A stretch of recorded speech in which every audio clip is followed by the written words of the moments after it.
महाराष्ट्र शाही न्यूज मराठी, बातमी मागची बातमी, शोध सत्याचा। खऱ्या अर्थाने शिवळेंच्या मार्गदर्शनाखाली जी संस्था कार्यरत राहिली आणि इथून पुढे राहणार आहे आणि त्यांचा वारसा पुढे घेऊन जाण्यासाठी डॉक्टर संकेत उळवले यांना ताकद देण्यासाठी आपण सर्वांनी या जनसेवा पॅनलला भरघोस मतांनी निवडून द्यायचे। संस्थेची भरभराट कशी झाली, काय झाली ही आपल्याला आकडेवारी बघितल्यावर कळेलच।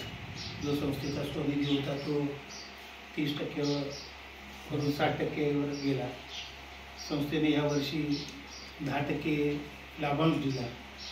हे सगळं कशामुळे घडलं तर हे सगळ्याचं प्रतीक हे त्यांच्या चांगल्या कामगिरीचं आहे। त्यांनी अत्यंत पारदर्शकपणे काम करून या संस्थेला पुढे नेण्याचं काम केलेलं आहे। आपण सर्वजण या ग्रामीण भागातील सभासद जरी असले तरी यापुढेही त्यांचा जो मानस आहे की ग्रामीण भागातील सभासदांसाठी काय योजना कराव्या लागतील, त्यांच्यासाठी अल्पदरात कर्ज उपलब्ध करून देणं, ग्रामीण भागातील भगिनींसाठी काय आपल्याला सेवा देता येईल हाही विचार त्यांचा यापुढे असणार आहे। विद्यार्थ्यांसाठी शैक्षणिक कर्जाबाबत असेल अनेक योजना त्यांनी आखलेल्या आहेत, त्या पुढे अजेंड्यावर येतीलच। तर मी आपणा सर्वांना विनंती करतो की जी उळवळे साहेबांचंच पॅनल समजून संकेत उळवळेला ताकद देण्याचं काम आपण सर्वांनी करायचं आहे। आणि हे जे सगळे उमेदवार त्यांनी निवडलेले त्यांचे जे सोबती आहेत ते सगळे भरत कापळेसारखे असतील, चंद्रकांत उळवळे असतील, दिलीप घोलप असेल, सावंत असतील, महाले असतील, लोखंडे असतील, महेश मुंडे असतील, आमचा अक्षय गायकर आहे, त्याचे वडीलचा तोही नौका नाही आहे, त्याचे चुलते प्रभाकर मास्तर, त्याचे वडील जी के गायकर, हे सर फाउंडर मेंबर सगळेजण। पण तरुण पिढीने पुढे यायला पाहिजे हा या पॅनलचा प्रमुख उद्देश आहे। ही सर्व तरुण मंडळी आहेत, आपण सर्वांनी त्यांच्या पाठीमागं खंबीरपणे उभं राहून हे जनसेवा पॅनल निवडून आणण्याचं काम करायचं आहे।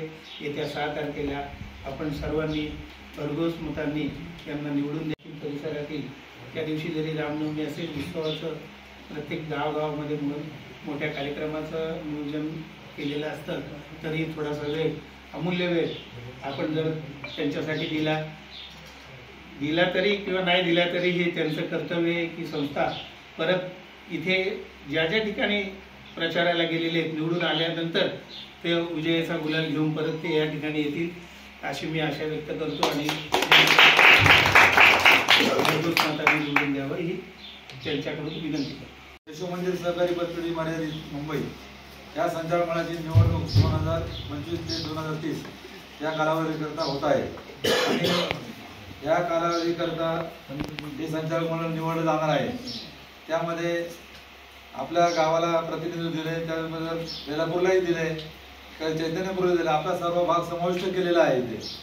आणि आपल्या गावाचं नेहमी सहकार्य आहेच या पॅनलला आणि आतापर्यंत जनसेवा पॅनल हे विजयीच होत आलेले आहेत। उळवळे साहेबांनी आज आपले पोपटदा उळवळे प्रवर्तक होते, त्याच्यानंतर आपले प्रभाकर धोंडीबा फापाळे हे संचालक होते, त्यानंतर आपल्या गावाला 15 वर्ष प्रतिनिधित्व दिलं नव्हतं आणि ते साहेबांनी त्यांचे साक्षीदार आहेत, तानाजी उळवळे असतील, शिवराम उळवळे असतील, विलासांना फापाळे, डॉक्टर स्वर्गीय बिपिन महाले हे त्याचे साक्षीदार आहेत। साहेबांनी शब्द दिला की यावेळेस तुम्हाला आम्ही भरतच्या रूपाने तुम्हाला संधी देऊ आणि त्यांनी तो शब्द पाळला।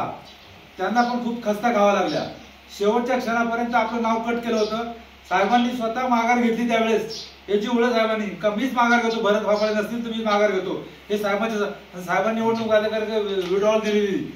शेवटी कार्यकर्ते बोलले नाही ना मग भरतला घ्या, म्हणजे त्या माणसाचा आपल्यावर विश्वास होता आणि तोच विश्वास आपण पुढे चालवला पाहिजे सगळ्यांनी आणि या पॅनलला भरघोस मतांनी निवडून आणले पाहिजे, ही आपल्या सर्वांची जबाबदारी आहे। आणि त्यानंतरही पहिल्या 2007ला मला त्यांनी संधी दिली, त्यानंतर साहेब मला 14 परत साहेबांनी माझ्यावर प्रेम करून मला आपलं काम बघून त्यांनी संधी दिली. त्याच्यानंतर साहेब जरा आजारी पडले, त्याच्यानंतर त्यांचं देहावसन झालं. तरी पण आज त्यांच्या स्मृती आपण जागवत आहोत, त्यांना कधी विसरणार नाही. आणि त्याच्यानंतरही आम्ही तिसऱ्यांदा मी 2020 ला 2019 2024 पर्यंत मी परत संचालक झालो. आपल्या गावाने मला प्रतिनिधित्व परत दिलं, त्यामुळे आपल्या ग्रामस्थांचं मी परत पुन्हा आभार मानतो. आणि यापुढे या पॅनलला मी विनंती करतो आपल्या सर्व आपल्या गावाकडून, बेलापूर गावाकडून, चैतन्यपूर गावाकडून भरघोस मतांनी निवडून द्या, हीच आपल्या सर्वांनी विनंती करतो. थांबतो. आणि 2 पॅनल होत आहेत हे पण कळलं. आता ह्या पॅनलमध्ये, जनसेवा पॅनलमध्ये जे मंडळी आहेत त्यांनी एकोपा करण्याचा भरपूर प्रयत्न केला, पण त्या मंडळींनी ते मानलं नाही. अगदी बरोबर आहे ना? हा, ते मानलं नाही. आणि कारण त्यांचे हेतू वेगळे आहेत. आणि ज्यांना स्वच्छ आणि हे जे कारभार पाहिजे असेल तर त्या आपल्याला इक्वेलिटी पाहिजे, समानता पाहिजे, या दृष्टिकोनातून हे पॅनल तयार झालेले आहे. आणि हे स्वच्छ दिनाचे आहेत. मला याच्यातले बहुतेक मंडळी माहिती आहे, त्याच्यामध्ये काय प्रश्न नाही आहे. त्यामुळे हे आपण सर्वांनी एकत्रितपणे ह्या पॅनलला मदत केली पाहिजे, ही सर्वांची भावना आहे. आणि माझ्याकडचे जे मेंबर आहेत ते मी खात्रीने सांगतो की ह्याच पॅनलला मत देतील. महाराष्ट्र शाही न्यूज मराठी, बातमी मागची बातमी, शोध सत्याचा.